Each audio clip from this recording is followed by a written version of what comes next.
मित्रांनो, काही लोकांनी या सत्य घटनेचा व्हिडिओ असा काही मीठ मसाला लावून रंगवून सांगितला आहे, जे खरं नाही. मान्य आहे, त्या बाईकडून जे कृत्य झालं ते चांगले नव्हते, पण आपण लोकांना सांगताना इतकं वाईट करून सांगायचं, हे माझ्या मनाला पटत नाही.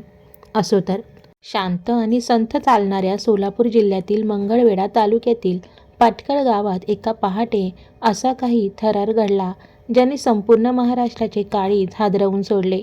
14 जुलैच्या त्या धुरकट पहाटे नागेश सावंत यांच्या शेतातील कडब्याची गंजी धगधगून पेटली होती.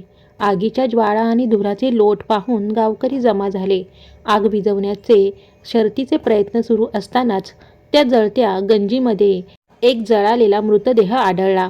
मृतदेह शेजारी जळालेल्या अवस्थेत असलेला मोबाईल आणि परिस्थिती पाहून नागेशने टाहू फोडला.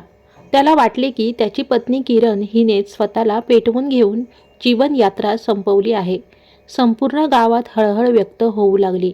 परंतु या आगीच्या राखेखाली एक भयंकर आणि क्रूर षडयंत्र दडले होते.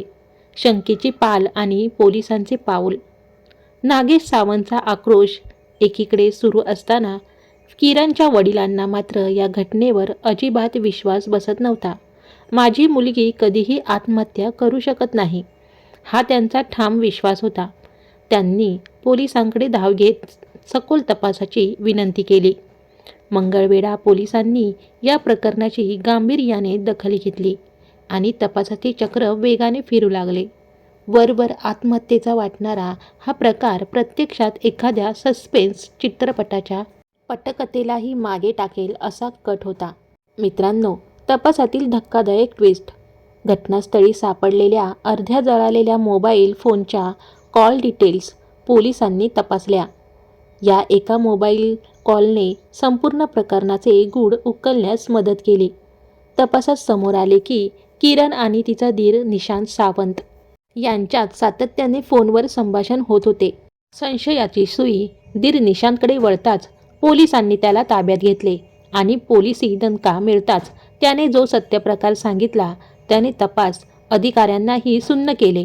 मित्रांनो, आता होतो क्रूर षडयंत्राचा उलगडा. किरण आणि निशांत यांच्यात विवाहबाह्य संबंध होते. कायमचे एकत्र राहण्यासाठी आणि जगाच्या नजरेतून किरणचा अस्तित्व मिटवण्यासाठी त्यांनी एक अमानुष कट रचला होता. निशांत पंढरपूरच्या गोपाळपूर भागातून एका अनभिज्ञ, असहाय्य आणि वेडसर महिलेला फूस लावून घेऊन आला होता. 2 दिवसापूर्वी त्या निष्पाप महिलेचा गळा दाबून निर्घृण खून करण्यात आला. त्यानंतर ठरलेल्या योजनेनुसार मध्यरात्री किरण गुपचूप घराबाहेर पडली. निशांतने त्या मृत महिलेचा देह शेतातील कडब्याच्या गंजीत ठेवला आणि तिची ओळख पटवण्यासाठी किरणचा मोबाईल फोन त्या मृतदेहाजवळ ठेवून दिला.